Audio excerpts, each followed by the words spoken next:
Is it dangerous to be here on the streets? I just told you somebody got shot. Yo, what's up, dog? How you doing? Tarantino or what? Whoa, whoa, Huh? whoa. Stop the block, motherfucker. I'm getting out. I died 4 times smoking fentanyl on the streets of Seattle. Welcome to Seattle, Washington, one of the most beautiful cities in all of America, home to the fish-throwing Pike's Market, and now home to one of the worst fentanyl crises in America that very few people are even talking about.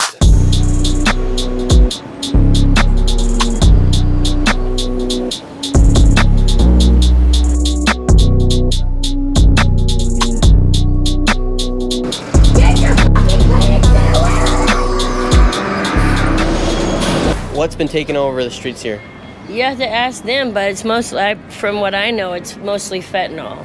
And I don't know what, it's like a new breed of addict, because I'm an addict in recovery. When I was an addict and using, I wouldn't do it just right there on the street where everybody, like I'd give respect to people and their babies, and I'd do it out the way, and I wouldn't leave garbage everywhere. It's ridiculous, and they're dirty and don't clean themselves. And they're just doing it literally right 2 blocks away from one of the biggest markets in America, like one of the biggest tourist spots in America. I know, and it makes Seattle look really bad. And Seattle needs some work anyway, but still. And what makes Seattle's drug epidemic so bad compared to other cities like Kensington, Philadelphia, or Los Angeles, California, is that Seattle's problem is in the most popular part of the city. I'm not joking when I say it is only a few blocks away from Pike's Market.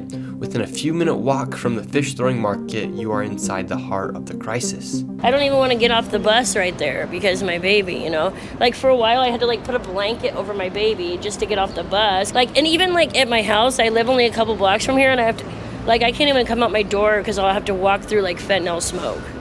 I had to make people leave before.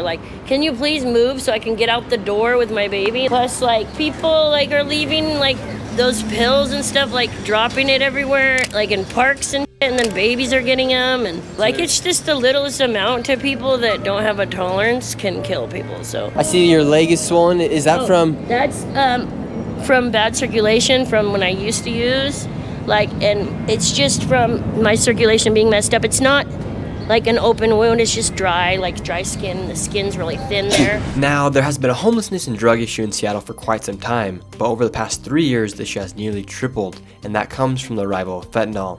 Listen to what this cop says about the amount of fentanyl found in just 3 months in the city of Seattle. And Chief, previously you told us that your officers had basically collected enough fentanyl in the first 3 months of the year to kill the entire population of the city.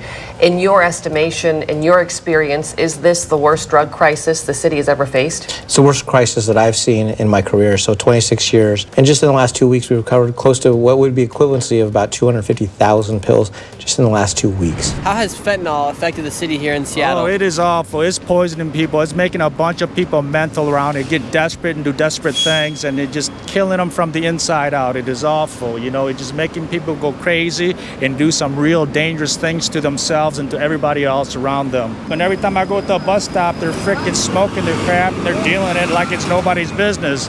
When I was younger, they used to get arrested for this stuff, but now the police just pass on by. They don't even know the difference between a cigarette or a joint or this other hard stuff that these people are smoking and injecting. That's the real poisonous stuff. Later in this video, we will speak with a former middleman for the cartel to learn how they bring in fentanyl to the United States. It's important for you to understand how powerful fentanyl is, and I share this information with you in hopes that it deters anyone from ever trying this horrific substance. Fentanyl is so powerful, just a flake of it can kill you. It is 50 times more powerful than heroin and causes extreme dependence. The effects of fentanyl cause parts of the body to lose circulation and limbs to fall off. That's why many people are in wheelchairs or have gouges in their skin. And how dangerous is it for a citizen or a tourist to walk the streets of Seattle when fentanyl is being used openly on the streets? It's really weird because you can walk around the corner here, and then if they're smoking it and right in your face, you actually feel the effects. I'm gonna do a walkthrough right here and just walk you guys through and show you guys what I'm seeing as I walk. We got people hunched over on the ground.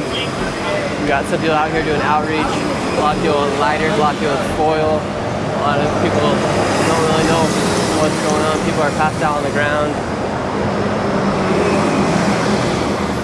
people look like they're kind of stuck in a position they don't know how to get out of. So you've been coming out here for quite some time now, and how have you seen the situation change year over year? Well, it has changed dramatically because I moved to Seattle 5 years ago, and definitely many businesses have moved. The streets look very dirty. It's very unsafe to be around here, and definitely this is not the best area of Seattle. And do you think people that were coming here, say as a tourist, and they come here, do you think they're expecting to see all this stuff? Definitely not. I used to work at the Four Seasons Seattle down here, and I remember that many of our clients would complain about how dirty and unsafe the city looks like. What are we seeing here on the streets? What's taking over the streets here? Drugs, and it's just not safe. You know, people are just taking advantage. Sometimes they take advantage on the tourists. I have heard a few experiences about people, you know, getting robbed, and definitely that is not right, and it's not acceptable. How long have you been out here on the streets, and what brought you out here? Oh, okay, 2-3 years. When you wake up, what's the first thing that's on your mind? I gotta make sure I eat food, and I gotta make sure I do something right. I'm not touching any blood. I'm a user opiate, just like a fatty, hard crack. And where are you from? Blues. I use it there, so I know my maintenance. Mm-hmm. So just like I'm from Africa originally. And when you left Africa, did you think your life was going to be like this? My life gonna be like this? I'm happy. I'm still happy, and the same power it depends on me. And I feel like I'm rich though, and everybody knows that. Where do you sleep at night? On the street though, on the train or on the transportation. How often are you guys using fentanyl, or what drug are you guys using on here on the streets? So, lots of my friends, you know what I'm saying, are on that shit. I'm not. So like, see, when you come around here, like downtown and shit, like, it's pretty bad. And then, majority of these people out here, they're homeless by choice. How many pills do you go through a day? How many pills do I... Shit, I don't know. I don't... Some people like maybe 2, 3, you know what I'm saying? How many pills? 6. Like you go 7? 6. You go 7? Oh, you go 10, huh? That's not a competition though. That's not a competition. How many pills? That's it depends on how you stress. You take her like when I sit down with her and he pissed off and she pissed off too, and she want to get high and she want to make sure that everything is okay. She want to make her habit release her stress, so she want to like smoke again and again because of like she don't like me because she see me and she want to kiss me, and she see me like a younger brother. So I want to make sure go. And you know, because she smoke hard, because she smoke again and again because she want to meet her boyfriend. Mm-hmm. That means like people, they don't have any competition down here. They just smoke because of the system. On the daily, what are you guys seeing here on the street? It just gets worse and worse. Yeah, everything. Everything. It's a mystery, some of the things. And how are the drugs getting here to the streets? It seems like that's kind of a mystery. Most of the users here, they don't know how they're getting them. They know they have a friend here that gives them the drugs, but nobody knows how they're actually getting here to the streets. I would not know, and I don't have an answer for you on that. After diving into such a sobering issue, such as the crisis here in Seattle, it's good to take a moment for something a little bit lighter, and that's where the sponsor of this video comes in, PrizePicks. They are the best place to get real money while you're watching your favorite sports, and now with PrizePicks, you can win 1,000 times your money. With PrizePicks, you can now use MasterCard for quick and easy deposits into your accounts this sports season, and I'm excited to hook you guys up with a sweet deal. When you download PrizePicks and use code Shirley and put in at least $5, you're gonna get $50 on your first lineup. You do not even need to win to receive the $50 bonus. It is guaranteed. And you're going to want to join it now because this holiday season, PrizePicks is giving away 2 free picks in the month of December, and they're also giving away more than $30 million in rewards during Pickmas. I personally love how simple the PrizePicks app is. You choose your players, create your lineup, and go more or less on that player's set projection, and you get your payout. Go ahead and download the app today and use code Shirley to get $50 instantly after you play your first $5 lineup. Let's continue to see what's going on here. Do you like it down here in Seattle?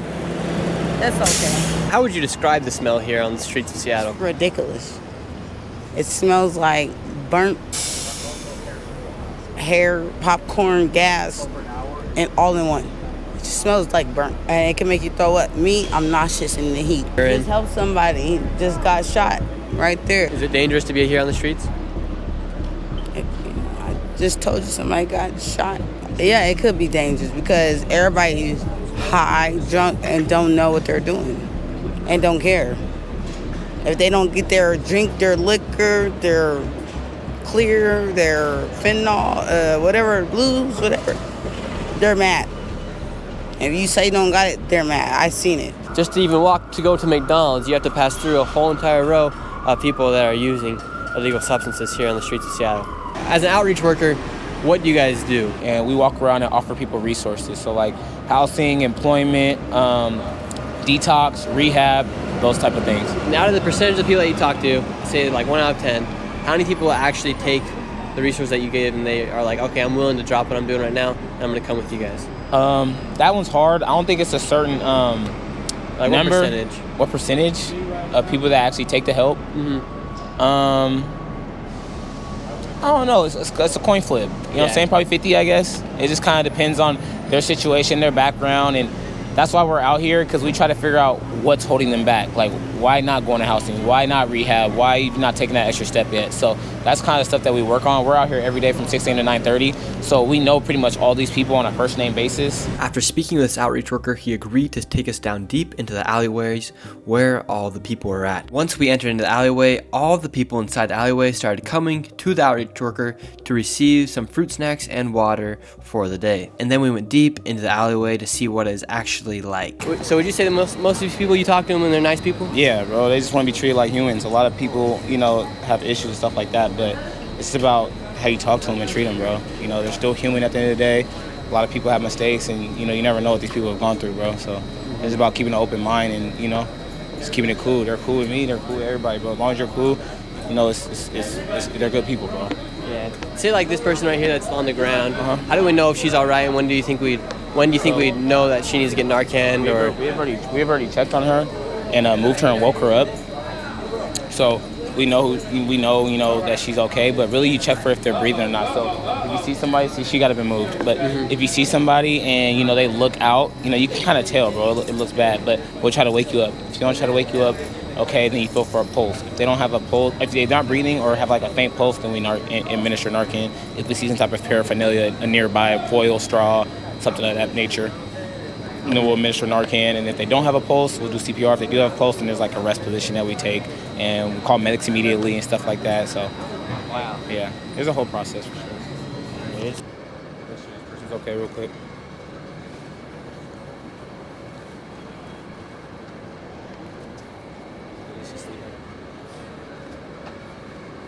Before we were walking through, and it's a little scary, but we walked through with you guys, everyone turned out to be super nice to us. Yeah, and we know, you see how they bum rush us, like, you guys got snacks, water, you know what I'm saying? We're out here every day. We know all these guys, most of them by name. So. If it wasn't for you people like you guys, how many more people do you think would be dead on the streets? Oh, a ton, because we've gotten a lot of people housed, you know, we got people employed, you know, rehab, detox, so, you know, we're just, it's going to take time, but as long as we have the resources and the people in place, it'll be all right. What do you know about what's going on with the fentanyl crisis here inside Seattle? I believe it's CIA and a bunch of Chinese and Mexicans that are wanting to destroy our country and poison our people.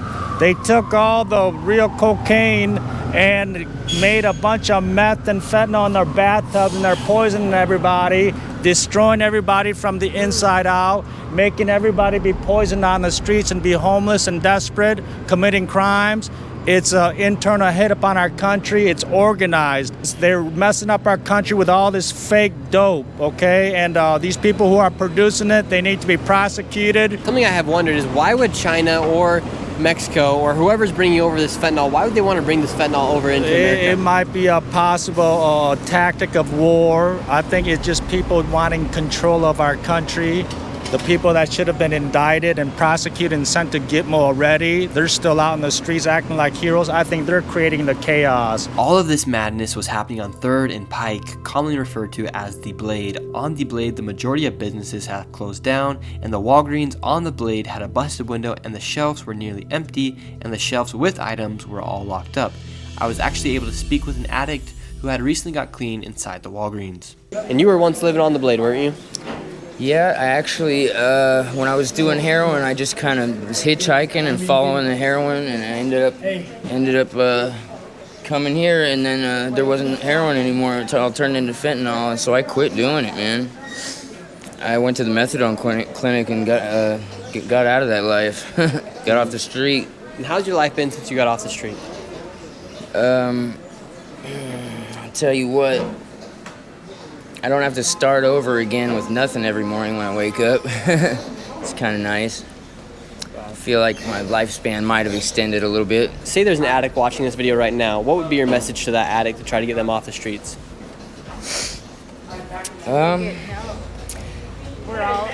If you're really ready to, because I don't believe anyone's will quit until they're absolutely ready to quit. If they're still having fun, they're fun with it, they're not ready yet. But if they're sick and tired of it, there's more resources here than anywhere I've ever been in this country. And I walked here from Louisiana. There's this place has more resources for the homeless than anywhere I've ever seen. If somebody really wants to get up and get off this blade, they just have to have the will, you know. They have to be ready to be tired of it, you know. Would you say the majority of the people here on the streets, they don't really want to get the help, and then maybe once they are willing to get the help, they do have the resources to get off the drugs? It seems to me like I find very few who actually want the help. Like when they said it, when I got my tiny house, they said I had to give them my tent in order to get into the tiny house. But most of the other people that were camped out at that tent city wouldn't give them their tent. They wanted to stay outside. So a lot of people choose to stay outside. A lot of them do. I just have been outside for over a decade, and I am tired of it.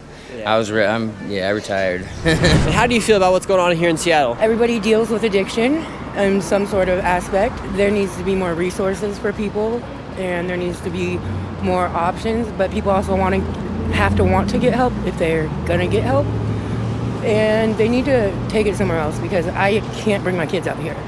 I literally can't walk around with my kids out here. And to see as the fentanyl crisis had spread outside of downtown, we then left and we met this man who claimed he used to work for the cartels. Pay close attention to what he has to say, because if he is saying the truth, it is pretty mind-boggling. I'm 47 years old, and I have a huge story. This is not one that typical people go through. I died 4 times smoking fentanyl powder, not the pills, off of foil on the streets of Seattle. I was a drug dealer on a big level. I was a middleman, and I worked for 2 different cartels during COVID-19, the biggest scam ever. And look, I'm going to the Supreme Court of the United States of America to put behind bars the CIA agents specifically that broker deals to bring fentanyl across the border. And I've seen the railroad cars with my own eyes as a dealer, as a middleman. I've seen the product here. They will be going to federal prison, and the CIA will be definitely accountable in the future. What's happened here in the city, there's no way we can change anything until we get the fentanyl to stop coming across the border. With the border crisis right now that we have going on, there's obviously hundreds and thousands of millions of people that are coming across the border. Do you think a lot of those people are bringing over fentanyl from the border? No, absolutely not. I have seen it with my own eyes. It comes over in railroad cars. So the Homeland Security officers that are supposed to be searching these railroad cars, they come across, they allow them across, they turn their heads, and the CIA pays them or pressures them in some way, like they do, to allow them to bring across the border railroad cars full of heroin, methamphetamine, guns. Sex trafficking is abound. I mean, that whole underground world came alive to me, and I was involved with it for years. And I can't live a lie anymore. Mm-hmm. Right, and still be an upstanding citizen, and I am, and I don't do any drugs anymore since then, and I was face down in a pool of death. I was in bad shape, and I have compassion for everybody that uses fentanyl, because they don't have a choice. They're addicted to fentanyl. And the JAMA, the Journal of American Medical Association's Journal of Medicine, that's accepted in the Supreme Court as law, it says that an addict will continue to use that drug until they have a spiritual experience profound enough to change their wicked ways. That's what they say. It happened to me, but it doesn't happen to everybody, and it takes sometimes it takes someone's whole life before they get that experience. And why do you think, in your point of view, why do you think the CIA is not stopping fentanyl from coming across the border? Well, that is a loaded question. See, I don't know motives, but I can tell you this, that the 1%, they have something to do with it. They fund the CIA, and the CIA, they go out and they pressure people. They pressure the Supreme Court justices, the ones that I have to go and plead my case to. I got better pressure. I'm going to wake up the middle class, just like in France. The bourgeoisie will be awakened here. The middle class will wake up. They will see the truth that COVID-19 was not the deadliest virus known to man. And fentanyl it fuels all of the violence and all of the horrible living conditions in the homeless shelters that are illegally funded by HUD. And I say illegally funded because HUD is a federal grant system, and it funds the Catholic Community Services Lehigh Project. In particular, hundreds of billions of dollars have been embezzled by the Catholic Church. Yeah, and I've personally seen Catholic Community Services down at the border, and their blankets are down there. Oh boy, see, it's all connected, and the Catholics and the cartels, they do their thing. Really? And it's very corrupt. Right here, the Pike and 3rd Street, it used to be like covered. Maybe on that corner, 200, 300 people just on one corner, but now they have moved to Chinatown. I met up with local citizen journalist Jonathon to see what was actually happening and take me deep into Chinatown, where they had just moved all of the homeless people, because all of the homeless people can move from one bus stop to another bus stop for completely free using public transportation inside Seattle corridor.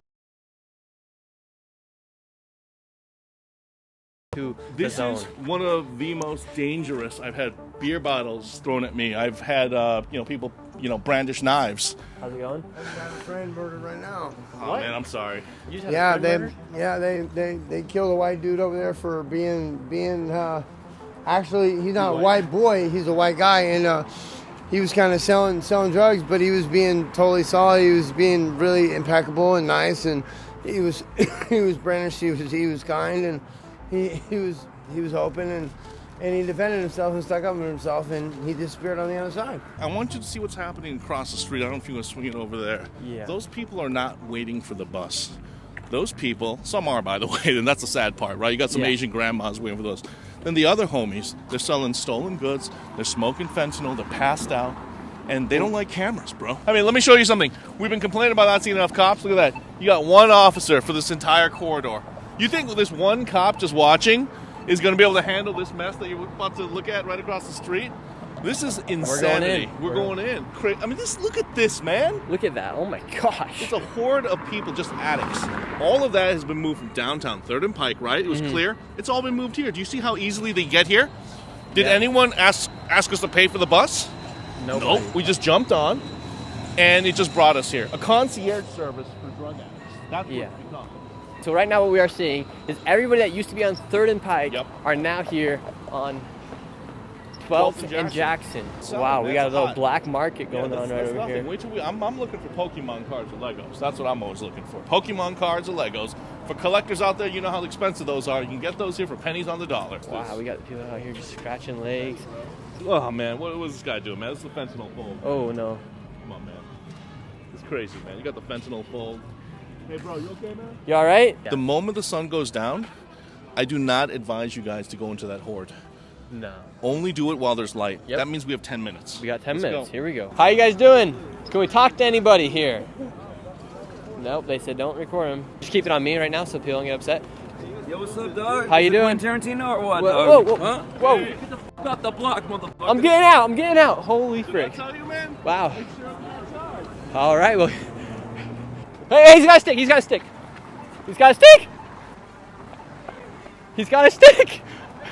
Oh my gosh. Holy cow. Nick, you should be thankful that the dude didn't, bust out his shank.